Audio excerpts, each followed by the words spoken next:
Nggak tahu, kayak ada tangan perempuan halus putih tapi pucat, tapi kukunya panjang. Aku hanya ngelihat tangannya saja yang narik kepalaku dari sini. Bismillahirrahmanirrahim. Assalamualaikum warahmatullahi wabarakatuh. Balik lagi di channel Sama Adventure. Kali ini gue mau menceritakan cerita dari kiriman namanya Ali. Dia tinggal di daerah Koja, Jakarta Utara. Jadi Ali kirim email ke gue. Sebetulnya sih emailnya sudah hampir 9 atau 8 bulan yang lalu lah. Hanya saja tadi pas begitu gue ngobrol-ngobrol sama Ori, nyerempet-nyerempet kok kayak gue pernah dengar cerita kayak gini. Dan akhirnya gue cek email gue dan benar nyatanya email dari Ali masih ada. Jadi Ali ini menceritakan pada saat dia melakukan pendakian ke Gunung Sindoro via jalur Kledung. Dia bertiga. Dia sama adiknya namanya Pipit, sama sepupunya namanya Buyung. Ya oke, gue langsung mulai ceritanya ya. Jadi gimana ceritanya?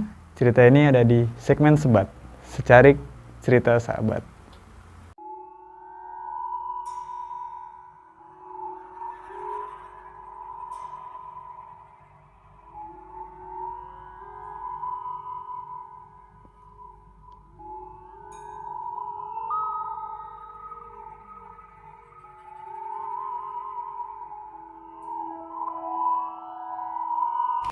Oke, jadi si Ali dan adiknya serta sepupunya itu naik ke Gunung Sindoro via Kledung di tahun 2019. Singkat cerita mereka bawa mobil sendiri. Jadi Ali itu sama adiknya sama sepupunya naik mobil pribadi dari Jakarta, berangkat siang sampai ke base camp Kledung malam sampai katanya. Jadi Kledung itu kalau misalkan teman-teman berangkat ke daerah Wonosobo. Jadi daerah Wonosobo, dari Wonosobo terus kita ambil trek ke jalur Magelang, nanti turun di desa Kledung atau base camp Kledung. Nah, Ali, Pipit sama Buyung ini sebetulnya bukan pendaki pemula, mereka udah sering banget naik gunung. Tapi tidak dengan Pipit, artinya Pipit tidak sesering Ali dan Buyung sering naik gunung. Tapi beberapa kali dia naik gunung, ya gunung-gunung di daerah Jawa Barat tentunya, karena lebih dekat dari DKI Jakarta. Nah, ke cerita mereka naik besok paginya mereka starting, melakukan pendakian, jalan santai gitu. Sebelum jalan mereka naik ojek dulu, terus dilanjutkan sampai pintu rimba. Dari pintu rimba langsung melakukan perjalanan pendakian. Mereka tuh ngecamp di pos 3. Mereka berhenti di pos 3 masih sore sebetulnya, masih sekitar 2:30 mereka udah sampai. Terus si Ali tuh ngomong sama Yung, kita ngecamp di pos 3 ini keramaian di Yung, mendingan kita naik lagi deh sedikit ke Sunrise Camp biar nggak terlalu jauh naiknya. Ya wes terserah, toh juga nggak terlalu jauh ke Sunrise Camp. Mereka nggak jadi diriin tenda di situ. Mereka lanjutin perjalanan kurang lebih setengah jam lagi menuju ke Sunrise Camp. Akhirnya mereka buka tenda di sana. Tidak ada sesuatu yang aneh, normal-normal saja pembicaraan mereka, obrolan sepanjang jalan antara kakak adik dan temannya. Ya mereka satu keluarga sebetulnya, anggap aja kita itu satu keluarga naik gunung. Dan dimulai pada saat habis maghrib, Pipit mau pipis. Jadi Pipit mau pipis, bilang ke kakaknya, Mas anterin aku mau pipis. Oh ya wes yuk, diantarlah sama si Ali.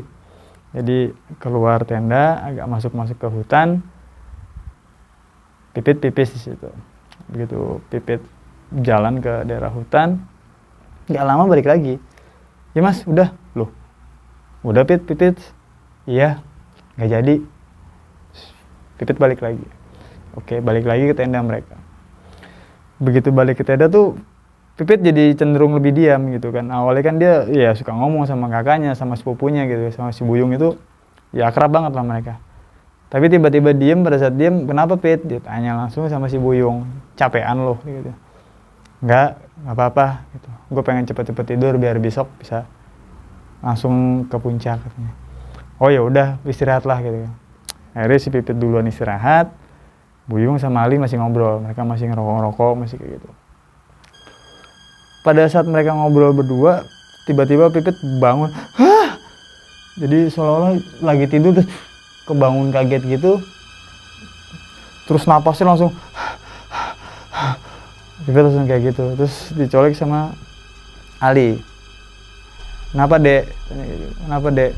Istighfar kata si Ali gitu. Terus Pipit ya langsung istighfar gitu sampai nafasnya agak tenang. Baru Ali tanya, kamu mimpi apa?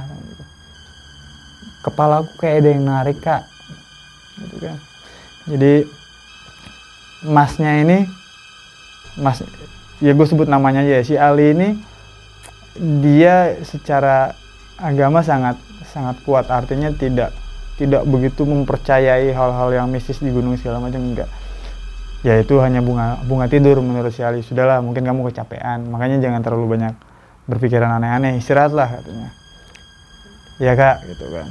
Pada saat dia tidur lagi untuk kedua kalinya di antara Ali dan Buyung, dia kebangun lagi dengan nafas terengal-engal lagi. Terus Ali bilang, kenapa sih kamu dek? Makanya baca doa kalau mau tidur. Terus nggak usah mikirin yang aneh-aneh. Si Ali lagi-lagi ngomong kayak gitu. Si Pipit nih bilang, iya mas, udah, tapi ya begitu lagi gitu. Loh kamu kenapa sih? Kepalaku kayak ada yang narik. Siapa yang narik kepala kamu? Tanya lagi sama si Ali. Si Buyung nenangin, udah jangan teriak. Yaudah, pengen tahu siapa sebenarnya yang narik kepala kamu? Nggak tahu, kayak ada tangan perempuan halus putih tapi pucat, tapi kukunya panjang. Aku hanya ngelihat tangannya saja yang narik kepalaku dari sini. Loh, terus tadi juga mimpi yang pertama sama? Iya sama. Memangnya kamu kenapa sih? Ditanya sama si Ali. Akhirnya si Pipit bilang, ya aku tadi mau ganti pembalut mas. Loh emangnya kamu haid? Belum tanggalnya sih mas. Jadi menurut si Pipit ini, dia belum tanggalnya datang bulan atau datangnya jadwal menstruasi. Belum mas, aku baru seminggu yang lalu selesai. Jadi harusnya nggak dapat pada saat melakukan pendakian ini. Terus kamu bawa kan pembalut?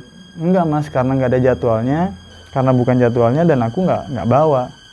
Terus kamu pakai apa gitu kan? Ya aku pakai pembalut sekarang. Loh ini sekarang kamu bawa? Iya mas, tadi aku dapetnya. Jadi si Pipit coba menjelaskan kronologinya ke kakaknya, ke Ali, bahwa dia mulai datang bulan di pos 2 menuju pos 3. Jadi karena dia kan ya udah biasa jalan gitu dan terpisah artinya tidak terlalu jauh ya. Jadi si Pipit tuh sempat merasa dia dapat haid gitu. Dia langsung ngambil kainnya dia. Dia bilang sih kain lombok. Terus punten agak kurang etis, dia coba menyumpalkan kain itu di kemaluannya. Nah, terus dia melanjutkan perjalanan. Pada saat di pos 3, barulah si Pipit mendatangi beberapa pendaki yang perempuan untuk mencoba minta pembalut pada mereka. Dan alhamdulillah Pipit dapat. Yang jadi masalah adalah pada saat Pipit mengganti pembalut, dia tidak membasuh kain bekas haidnya. Dia hanya meletakkan kain itu di dalam tanah. Artinya dia menggali tanah sedikit, terus dia taruh kainnya, terus dia tutup lagi. Dan dia tidak menyampaikan itu ke kakaknya Ali ataupun ke Buyung. Nah, terus si Pipit bilang bahwa sosok tangan tadi mas, sebelumnya aku udah lihat sebelum kita tidur. Loh, kamu lihat di mana? Kata si Ali gitu kan. Tadi mas, yang mas Ali nganterin aku pipis dan aku akhirnya nggak jadi pipis. Loh emang kenapa? Ya pada saat dia jongkok, baru mulai jongkok, tangan itu tiba-tiba muncul dari belakang pohon. Bukan pohon yang besar, tapi pohon nggak terlalu besar. Muncul tangan putih, pucat, dan kuku yang panjang. Akhirnya si Pipit memutuskan untuk tidak jadi buang air kecil atau pipis. Sudah, akhirnya setelah cerita kayak gitu, ya udah kamu jangan tidur dulu kalau kayak gitu.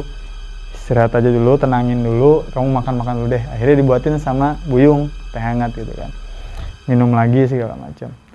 Nah, sudah selesai, akhirnya ya mulai ngantuk berat, ya sudah baca doa sambil tidur. Kamu pelan-pelan selalu ingat Allah, kamu baca doa dan tidur. Udah. Akhirnya tidurlah gitu kan, tidur. Nah begitu bangun mau samit, si Pipit nggak enak badan. Akhirnya Ali bilang ke Bu Yung, kalau memang kamu mau samit, ya udah silakan samit. Aku nggak berangkat, aku temenin adikku di sini. Ya Bu Yung bilang, ya nggak usah lah, kalau memang kita nggak samit ya nggak apa-apa, kita nggak usah samit. Jadi mereka memutuskan untuk tidak samit karena kondisi si Pipit yang kurang enak badan. Nah pada saat mulai pagi, Pipit kondisinya mulai pucat tapi tidak benar-benar pucat kayak hantu ya, tapi ya pucat kayak orang kecapean atau masuk angin kayak gitu, kayak orang enak badan lah pokoknya. Pucat normal. Akhirnya dibuatkan sarapan segala macam, makan. Pipit tidak banyak bicara, wajar mungkin karena dengan kondisi badan yang kurang enak. Akhirnya setelah mereka sarapan, istirahat sebentar, mereka packing dan memutuskan untuk turun kembali ke base camp. Nah, tidak sampai di situ, ceritanya tuh malah berlanjut setelah kepulangan mereka ke Jakarta. Singkat cerita, mereka sudah pulang ke Jakarta dengan kondisi Pipit yang kurang enak badan. Jadi kata orang tuanya Ali dan Pipit, ya sudah bawa Pipit ke klinik, ke dokter. Cek ya dokter hanya bilang ya ini kecapean, hanya dikasih vitamin. Sudah pulang istirahat, makan lagi. Tapi ternyata nggak sembuh. Semakin hari pucatnya si Pipit semakin jelas, artinya semakin putih kayak orang pakai foundation, makin pakai bedak atau foundation itu yang semakin tebal jadi semakin pucat gitu. Dan susah makan segala macam, jadi lebih agresif. Artinya dia jarang ngomong, dia jarang berkomunikasi dengan keluarganya, dia sudah jarang berkomunikasi lagi dengan temannya, tapi dia lebih agresif. Artinya pada saat dia merasa terpojok atau ada yang menyalahkan atau ada yang dia disalahkan, dia langsung berusaha untuk menyerang dan menyakiti orang yang mungkin menyalahkan dia gitu kan. Bahkan timbul sifat-sifat yang notabene aneh. Ali sendiri menyampaikan dalam emailnya bahwa, "Mas, ini mangga mau diceritain atau tidak?" Jadi bahkan si Pipit ini sendiri pernah memaksa Ali untuk melakukan hubungan badan dengan dia gitu. Wah, itu Ali udah sangat ketakutan dan wah ini bukan dia gitu. Bahwa Ali meyakini bahwa ini bukan dia gitu. Matanya semakin hari semakin gelap, sisi lingkarannya semakin hitam. Mungkin mirip ini ya. Semakin hari semakin gelap. Tingkah anehnya juga mulai timbul dari sisi makan. Jadi ibunya pengen masak daging, begitu daging habis cuci segala macam taruh di kulkas, ibunya tinggal, ibunya kembali. Si Pipit ini lagi makanin ayam mentah, lagi makanin daging mentah. Jadi kesukaan makannya berubah dari sesuatu yang matang mungkinnya menjadi sesuatu yang mentah. Artinya ya ayam belum diolah menjadi makanan matang tapi dimakan sama si Pipit. Semakin kesini semakin aneh, sampai di hujung, sebentar ya teman-teman, gangguan. Jadi sampai klimaksnya si Pipit itu hampir saja membunuh kedua orang tuanya pada saat ibunya tidak memperbolehkan Pipit makan daging ayam mentah lagi. Biasanya Pipit diam-diam ya, artinya misalkan ibunya masak, pada saat ibunya lagi masak ibunya ninggal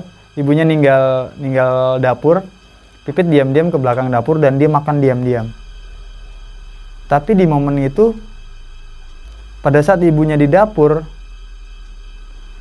dia secara terang-terangan datang ke dapur dan ngambil ayamnya dan dia coba makan ayamnya langsung. Ibunya marah, begitu ibunya marah, dia langsung nengok ibunya, matanya gelap bagian luar dan putih, lebih banyak putihnya untuk bola matanya lebih banyak putihnya dibanding hitamnya. Di saat itu ibunya mulai ngebentak lagi, "Keluar kamu, kalau memang kamu bukan Pipit, keluar dari tubuh anak saya." Ibunya ngebentak kayak gitu. Akhirnya si Pipit dia pegang satu susuk besi, artinya susuk besi itu buat menggoreng, dan dia ambil itu dan dia pukulkan ke meja dapur, pak, sampai patah, sampai menjadi runcing. Pada saat itu dia lari mendekati ibunya dan ingin menusukkan susuk besi itu ke ibunya.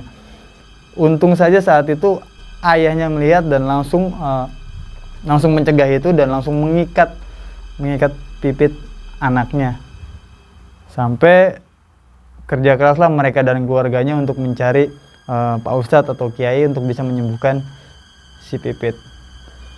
Dan alhamdulillah setelah dicoba ke beberapa tempat dan ke salah satu pesantren di daerah Indramayu, akhirnya Pipit bisa kembali sehat. Tapi untuk menyembuhkan Pipit kurang lebih tinggal hampir 2 bulan di sebuah pesantren di daerah Indramayu. Dan sekarang Pipit sudah menjadi guru ngaji. Ya, entah apapun yang nempel di Pipit dari Gunung Sindoro, entah benar atau tidak yang dilakukan oleh Pipit di Gunung Sindoro, ya walau alam. Tapi kalau secara edukasi tidak dibenarkan mendaki gunung untuk perempuan tidak membawa persiapan pembalut. Itu sangat tidak dibenarkan. Mau ada jadwalnya kek, mau bukan jadwalnya kek, perempuan harus tetap membawa pembalut itu. Karena kita tidak pernah tahu siklus haid atau menstruasi perempuan itu betul atau tidak. Hal-hal seperti itulah. Setidaknya walaupun kita tidak pakai pembalut itu atau perempuan itu tidak pakai, siapa tahu ada perempuan lain yang membutuhkan. Pokoknya itu, dan selalu jaga kebersihan. Gue rasa menyimpan bekas darah menstruasi di dalam tanah yang tidak terlalu dalam juga bisa mengundang binatang buas. Jadi bukan cuma mistis resikonya, jadi bisa ngedatangin binatang buas juga. Yap, teman-teman, mungkin tidak panjang ceritanya, tapi ada hikmah yang sangat besar menurut gue sendiri dari cerita ini, bahwa selalu positif dari Ali, tindakan positif dari Ali, tidak arogansi sifat dari Buyung yang tidak memaksakan mendaki atau summit sendirian tanpa mereka berdua, dan kesabaran Ali untuk membimbing adiknya, serta ketabahan orang tua untuk menghadapi Pipit yang lagi kena cobaan atau mungkin bahasanya ketempelan oleh entah makhluk apapun itu. Sekali lagi, semoga Pipit selalu dalam kondisi yang sehat. Buat Mas Ali, thank you ceritanya, dan punten mohon maaf setelah hampir 1 tahun baru gue ceritain ceritanya karena gue agak lupa. Buat teman-teman yang lain yang pengen ceritanya diceritain sama gue langsung, boleh kirim aja ceritanya by email atau DM ke Instagramnya. Informasinya ada semuanya di deskripsi video. Terima kasih banyak. Semua kesalahan penyampaian dari gue pribadi, mohon maaf, dan kebenaran hanya milik Allah Subhanahu wa Ta'ala. Salam santai. Assalamualaikum warahmatullahi wabarakatuh.